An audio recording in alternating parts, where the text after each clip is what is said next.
from all around Geelong. I'm here to tell you how football is strong. Good morning.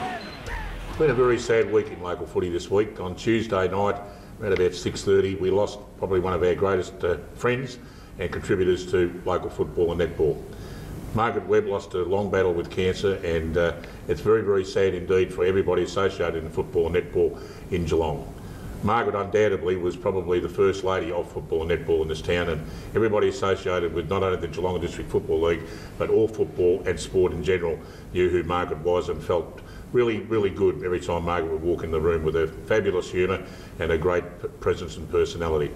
I've got with me this morning two guys that are well qualified to speak for Margaret and pay a personal tribute to the lady that we just simply knew as Marg and a great friend of everybody in local sport and football. Firstly, I've got with me one of her closest friends who she also knew out of the Newcombe Footy Club and a former panellist on this show that everybody can remember. All the ladies used to get up and watch him in the morning to look forward to him coming on, and of course that man is Laurie Degoldi. And the other person that I'd like to introduce this morning here, that's Laurie there on screen, that's him. And the other person I'd like to introduce you to is Neville Whitley, OAM, who is the president of the Geelong District Footy League, and of course was Margaret's boss, so to speak, as president, while Margaret was treasurer for many, many years. And there's Neville there having a look at the magnificent body there. Look at that, folks.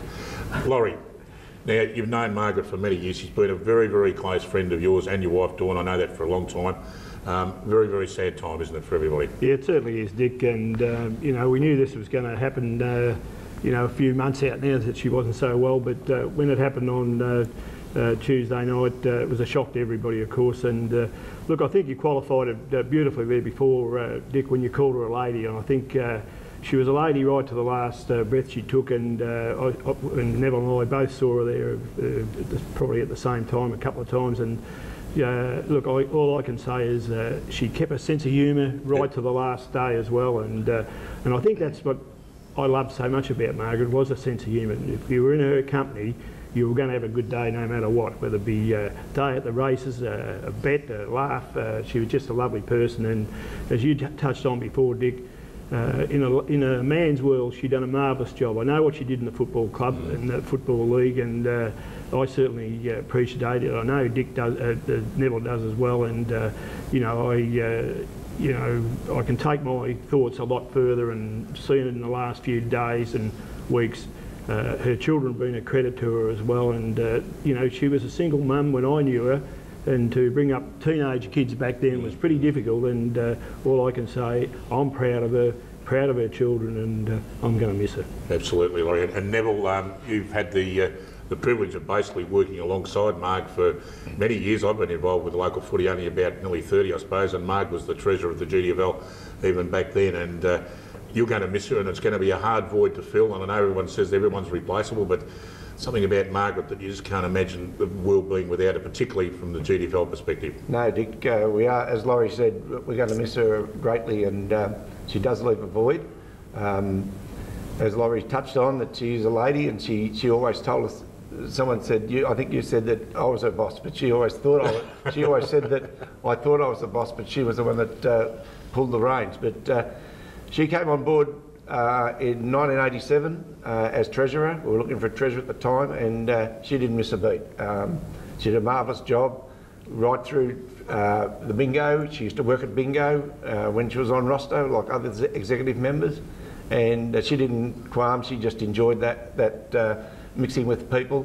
When we purchased the premises that Buckley's are in, she was the treasurer then, and she had to do all the projects and presentations to the accountants and to Tabcorp and the builders. And she, as I said before, she didn't miss a beat. She was a marvellous person. She, as Laurie said, she was fun to be with, and she enjoyed a drink. And right up until the last in the hospital, she virtually had her own wake for the week beforehand, and she was quite funny to be with, and great company right up to the end. We can certainly recall many great times, particularly after grand final days of local footy, that we'd get on the bus and go around the respective clubs that would win. And Marg was the absolute the entertainment director, no doubt about that. And the laughs we had, and I can also recall we went back to Marg's house, we had a murder night one night, one of those. And one of those things you remember because I can just remember laughing so much. I honestly thought I was going to be sick. I was laughing that much because every time you're around Marg, the laughter was there, Laurie, wasn't it? It was just a pleasure to be in her company all the time. Yeah, certainly, right, Dick, and she'd certainly like that same thing to happen on Monday afternoon when we all get together and remember her for what she did. Look, I got to go back to, as I said, in the footy fraternity. I can remember coming here for boat counting nights, and some guys didn't want to come with a tie. By hell, was she on them? She'd be, and that's the sort of respect that the guys had. You know, if Margaret said you've got to wear a tie, you wore a tie, and Neville can vouch for that more than probably me. But the respect the football fraternity showed Margaret is something special, and you know, for a lady of that standing, and not only in the football field, Neville, she went out to Belmont Lions and was, I think, the head sherang out there as well. So she's very, very popular and very, very well sought over wherever she went. Well, I can say now that we know that the funeral is on Monday at 11 o'clock at St Mary's Basilica up there in Yarra Street, and then following that we'll go back to a favourite spot. Apart from Buckley's and apart from GDFL and apart from the Newcombe Footy Club, a favourite spot out at the Belmont Bowls Club, where she was also involved out there as well, and a great passion she had indeed for bowls. So it'll be very good to see a lot of people paying a great tribute to a good friend of yours, Laurie, and a good friend and a good workmate of yours too, Neville. So thanks for coming in, you guys, and just paying that special tribute to someone that we hold very dear to us. Thanks so much. Really appreciate it, Dick. No worries, guys. As I said, we thought of her as the first lady of football and netball in Geelong, and there's no doubt about that mantle whatsoever. Take some time out this afternoon, your respective games you go to, and just spend a few moments and just think how much Margaret Webb has touched your lives, touched your club, and helped you out in some way or another. And I'm sure you'll think of some very, very special moments. We certainly extend from everybody here at the Footy Show, and from Laurie and Neville and myself and everybody else, great sympathy to Margaret's family, extended families, and her many, many friends. We're going to take a break and we'll be right back after this. From all around Geelong. And welcome back, and we'll now get on with the rest of the Footy Show after a very special tribute that we just paid to Margaret Webb. Now, of course, this time of the morning we always have the under-18 segment for the Colts, and here's Mitch Cleary. Thanks, Dick. We're in our second last week of Division 1 Colts and the last week of Division 2, 3 and 4. So this morning we're going to take an in-depth look at Colac taking on Drysdale in Division 1. The Tigers make the longest trek in Division 1, almost an hour and a half out to Drysdale Recreation Reserve. The Tigers jumped to top spot after St Mary's lost last week to South Bowen, while the Hawks sit in fourth. If they were able to win this Drysdale, they'd keep their top 3 chances alive. However, a loss would all but put them to bed. As we all know, top 3 is crucial in other games. Lara looking to put a dint in South Bowen's finals chances. St Joseph's hoping to cling on to 5th spot against Grovedale. Moss St Mary's looking to get back on the horse against Newtown and Chewell. Ocean Grove hoping to pull itself off the bottom of the ladder against Torquay. And in Division 2, the final rounds are set for a beauty, with Geelong Amateur looking to sneak into the top 4, playing first place Bell Park, trying to fend off Werribee Centrals. The Centurions host St Albans. A win for them would leave Bell Park out of first place. Geelong West St Peters and Leopold in the 3v4 tussle will play and stays the same, more importantly for Geelong West St Peters, who could fall out. And in the other match, Bannockburn versus Barwon Heads for the Battle of the Wooden Spoon. In Division 3, the top 5 is set with the bookends of Inverleigh to finish first, St Mary's finish second, and Mottawarra in 5th. However, North Geelong and South Bowen 2 and St Mary's Belmont Lions are important matches for the 3 and 4 positions. And in Division 4, an all GDFL match between Corio and East Geelong. The Eagles have their finals destiny sewed up, while the Devils are relying on a win to be in with a chance, and they must hope Anarchy in 4th spot lose to second last Torquay. That's all from me, Dick. I'll see you next week. Thanks very much, Mitch, and Mitch will be back again next Saturday morning talking everything that is Colts footy in Geelong. Well, we have a very special guest on the show this morning. We've gone out to the Ring Road Recreation Reserve and we've found one of the Panther boys. Yes, he is the vice captain of the Belpost Hill Panthers. And of course, I speak of Cameron Addie. Good morning, Cameron. Good morning. Thanks for coming in on a Saturday morning, mate. Good to have you on board. Got nothing else better to do, mate. Nothing better to do. Now, the Panthers are going along very nicely again. You've been on top of the ladder all year and you were undefeated there for a while, but of course, someone's knocked you off in the meantime. But going along nicely and you're going for 3 in a row this year. You'll be pretty excited about that. Big chance? Oh, you'd think so, finishing top. Yep. But as long as we keep our core group together and stay fit and keep injuries free, we should give it a good crack. So you come to Belpost Hill, and someone told me you started with Lara, and you've been at Belpost Hill 2 years now. Yep. What do you find the transition like from GFL to the GDFL? The training's a little less intense. Yep. But a little bit more fun, a little bit more bonding. Yep. Cameron, you came across from Lara, as Dick just said, but did you play junior football before? No, I didn't play any junior footy. What sport did you play before you came? Basketball. Oh, basketball. Yeah. And who did you play with in basketball? Just played with local. Just the arena. Oh, that's good. And how are you enjoying the football then? Oh, love it. Absolutely love it. So the transition was easy to make? Yeah, pretty easy. I love the training a bit more than playing, but a bit more of a muck around. So do you still play basketball? No. Oh, you don't? Brett Gerg, he's a good coach out there, and he's certainly turned that club around in the last couple of years. Nosy stuff. He knows his stuff. And what about Papa Lewis out there? Has he still got a bit of influence around the place? Oh, still whinging. He's still whinging. At least we've got the right bloke then, haven't we? That's all he does. It's all he does, it. Don't forget it's going to air, mate. Sunday morning. He always, over the week, because he's always watching, so very, very careful. I notice he hasn't got the ground up to scratch like he used to last year. It's a bit ordinary this year. It's a bit waterlogged, isn't it? Oh, it's like a mud pit. Yeah, it's a shame because the ground last year was really top notch, and this year it's just gone to mud. Bit of rain we got yesterday on Friday too. It'll make it nice and cloggy this afternoon. It'll be good. Who you got the Saturday? Geelong West. Correct. Yep. Just checking you, so make sure you're right on the ball. What's going on? So you should have a win there, really. So, but at the same token, it's nice to go into the finals with as much win under your belt as you can, and with plenty of form. So all the very best for the rest of the season. Only got one more round to go, and then the finals start next week. I guess you guys will have a rest, which is good, finishing on top, and then you're into it in a couple of weeks' time out at St Albans Footy Ground. So good luck for the rest of the season, and thanks for coming in, Cameron. Thank you. Cameron Addie, the Vice Captain of the Belpost Hill Panthers, our very special guest on Saturday morning show this morning. We're going to take a short break. When we come back, we're going to talk about everything that's on this afternoon, including the 94.7 match of the day at the Keith Barclay Oval. The North Geelong Magpies fighting for elimination they are this year and hoping to stay in the final five contention up against the Bannockburn Tigers. Back after this. Start of round 17, match day live this afternoon. Bannockburn and Thompson, live and exclusive on 94.7 The Pulse. The umpire throws the ball high in the air, and the first tap down is from Grigg, gets it to Brent McLeod, who gets it back to Grigg, gets a right foot kick towards half forward. Kicking to the southern end in the first term, Thompson, but coming across Bannockburn, they get the ball out wide. But it's too wide though. Those nice green boots. Gives it away to Steve McLeod from centre wing. Goes towards Jackson McLeod, who comes out at half forward. Can't take the ball at the marking option. And through the middle, Sanderson there held up. The umpire says, and they're going to be able to go towards half forward. Getting back, over the back, Brent McLeod. Read it the bet up, about 50 in line, and took it at half-back flank for Thompson. He chips the ball short. It's okay. And McKay takes the mark. Point of the centre square at half-back.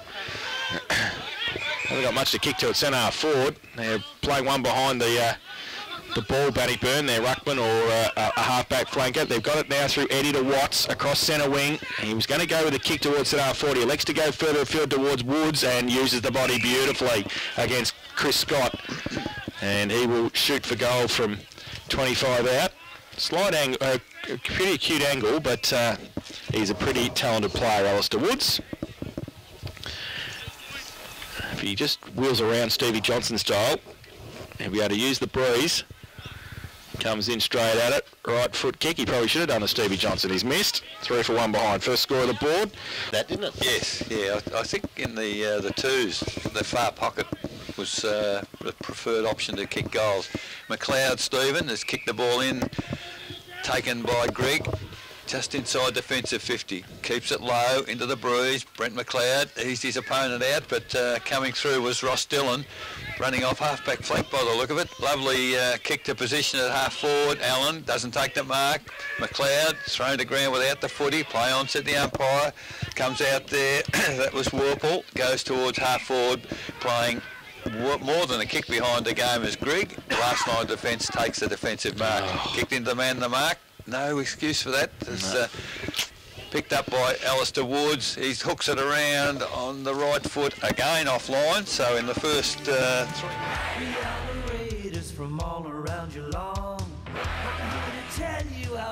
And welcome back. And of course this afternoon we've got a big one on out at the Keith Barclay Oval. It's the North Geelong Magpies taking on the Bannockburn Tigers. It is the 94.7 match of the day. It's going to be an absolute beauty, and I tell you what, North Geelong Magpies must beat Bannockburn, and of course relying on a couple of other games as well.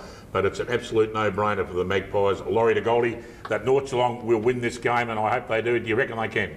Well, they certainly got a chance to win it, but I like what Bannockburn did last week, Dick against Thompson. Looked all right. They looked very, very good, and they got the chocolates, and Thompson might have had a few players out, but nevertheless I thought that was a pretty good performance from Bannockburn. And look, they've been around the finals a few times, Dick, and they'll certainly give their best. It'll be a tough job for North, but I'm going to go with you, Dick, and just see if North can get the chocolates for you. Gee, it's good to have you back, Laurie. It's good to have someone on the side of North Geelong on the show, I get it. It really is. Neville, there's a young bloke playing for Bannockburn this year, and of course, I've been saying the son of a gun all the time. Young Matty Tyquin, of course, the son of Wayne Tyquin. Isn't it great to see that name at Bannockburn and kicking goals again? Yes, it is, Dick, and he's a good player. He played in our interleague side throughout the year and was second best on the ground. And they've got a couple of young guys out there, though, that are coming through, and I just can't work out why the Falcons haven't had a look at them because I reckon they're great players, and I reckon they might even run 1-2 in their best and fairest, club best and fairest. Now you reckon it's going to win out of North Geelong and Bannockburn? It is the match of the day, mate. Well, it's a big is, one. But Bannockburn, if they put their top side on the field and play at their top level, I think they can get over North Geelong. But it's going to be a really interesting game. You just don't like North Geelong, do you? No, I love North Geelong. Come on, I'll give you the chance with the I love all my clubs because I've got 12 of them. I never back a loser. They're all winners. I was trying to give you the Jason Doherty line I've been using for years. I used to say to Jason, you don't like North Geelong, do you? And he would say, no. I've got to work with all my clubs. No, I hate you. That's right. Jason always come back and say, I love North Geelong, I just hate you. The gag's gone completely, folks, but never mind. Yeah, it'll be a beauty. So if you can't get out there this afternoon, tune in to 94.7 The Pulse, your home of country football.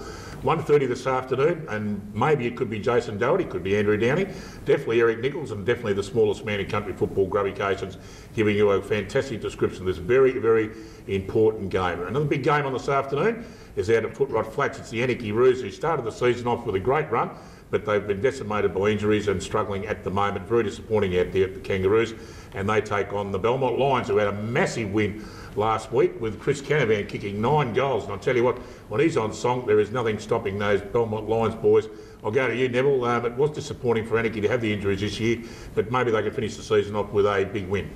Yeah, but I think Belmont Lions are finishing the year off well, and I would think Belmont Lions will go over the top of Anarchy, even though it's at Anarchy. Ooh. Because I just don't think the Anarchy guys are pulling their weight. They're not getting many at training, getting about 18 to 20 guys at training, and that just can't work. You can't work with that sort of numbers and win games. And I just think they've fallen, apart from the injuries, they've fallen off the pace a bit. And Belmont Lions, I think, might get over the top of them. Kangaroos or the Lions, Laurie?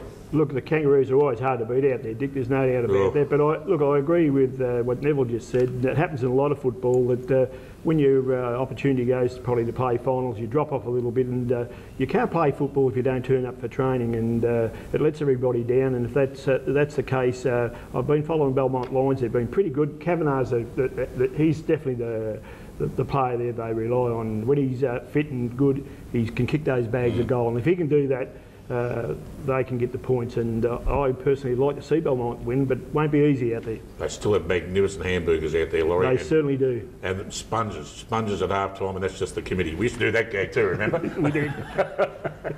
No, we wish the Anarchy Roos all the best and the Belmont Lions for their last game of the season. It's always nice to finish off with a win. Up at the Duck Pond, and we don't know where the little angry ant is this morning, but he hasn't turned up. But the Werribee Central's Ducks, they take on the Winchelsea Blues, and last week the poor old Blues copped an absolute hammering at the hands of the North Geelong Magpies with about 42 goal deficit, and there's no doubt Winchelsea Blues are glad that this season is just about over, Neville, and up at Werribee Centrals, I can't see them winning their first game. No, I don't think so either, Dick, and it's a shame that the club is in the position they're in. But I'm sure that they are regrouping, and I know that they've put a group of people together to go and look for a new coach. Their coach hasn't walked out on them last week, and that doesn't help. So I just hope that they get their act together. They're a good club, they're a hard-working club and great facilities, and I'm sure that will drag players, but Werribee Central will be much too strong. I reckon there's a chance that Laurie Degoldi might make a coaching comeback. Oh. What do you reckon? One of the greatest coaches of all time. You've got to be joking. You told me that. You did tell me that. Would that be a playing coach? Or Probably playing, yeah. Look, it's unfortunate that Winch are playing the sort of footy they're playing, and you can't do much about that. But I've always been a big rap for Werribee Centrals. I've always said, I think, to Neville off, socially, that I think Werribee Central is a good side to have in our competition. They keep everybody pretty honest, and not too often they don't come up with a good side. They're probably not at their really best this year, but I think they'll have a fair say into the finals this year, and depending on how well they play, they've got a lot of new players there that I haven't even seen play, but they'll certainly, unfortunately, beat Winch, and that's a pretty tough road trip for Winch, Nev, to get from Winch to Werribee, and I think they'll get beat fairly easily. Yeah, good luck to the Ducks and good luck to the Blues, especially for next year for the Winchelsea Blues. We don't want to see them at the bottom of the ladder again next year. Out at the Inverleigh Oval, the Dale Smith inspired, I'll try that with my teeth in, Inverleigh Hawks taking on the Tommy Tigers, and were a bit depleted last week without the great full forward Lucas Forbes not playing, but you'd think that Thompson might be too good for Inverleigh. Laurie, you think? I'll go back to you, mate. Yes, look, I think they will be. Unfortunately, Thompson got the curse of injuries when coming towards the finals. Unfortunately, that doesn't help. But Dale, I think, has done a pretty good job with Inverleigh out there, and Inverleigh at home, I'd like to give them a chance. I think they'll be in the game for a long time, but I still think Thompson probably get the points. In a word, Neb, we're running out of time, mate. Thompson. Okay. Out at the Devils playground, the Cry Devils take on East Geelong, and everyone at North Geelong will be very interesting how this game goes, because if East Geelong belt the Cry Devils, well, it could be in trouble out at the Magpies, even if they beat Bannockburn. Neville, you can't see East Geelong losing to the Cry Devils at this stage? No, they've been struggling a little bit, but I think they'll be too strong for Cry. In a word, Laurie? Yeah, no, I agree with Neville. They'll East will win easily that game. And West against Belpost Hill, Neville? Belpost Hill. Belpost Hill. Okay, well, a great afternoon in footy indeed coming up, but don't forget the 94.7 match of the day at the Keith Parkley Oval, the North Geelong Magpies taking on the Bannockburn Tigers. It'll be a fantastic game indeed, 1:30 this afternoon. Laurie, fantastic having you back on the show again, mate, after all this time. Yeah, well, thanks for having us in, and unfortunately it was under these circumstances, but I'm pleased to sit here and be with you. It is nice to have you back, mate. And Neville, thanks for coming in, mate, at such short notice. And thanks for the opportunity to speak on Margaret's behalf and the family, and we wish everyone all the best for Monday. Yes, it certainly hasn't been one of our happiest shows, and we certainly have lost someone very special to us. And as I said earlier on, you take a couple of moments this afternoon, or whatever game you go to reflect on some of the good times and some of the things you remember about Margaret Webb, the treasurer of the GDFL, who unfortunately, regrettably passed away on Tuesday night, and we certainly will miss her indeed. So to the Margaret's family, our deepest sympathy. She simply was the best and the #1 lady, the first lady of football and netball here in Geelong.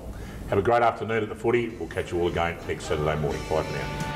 We are the Raiders from all around Geelong.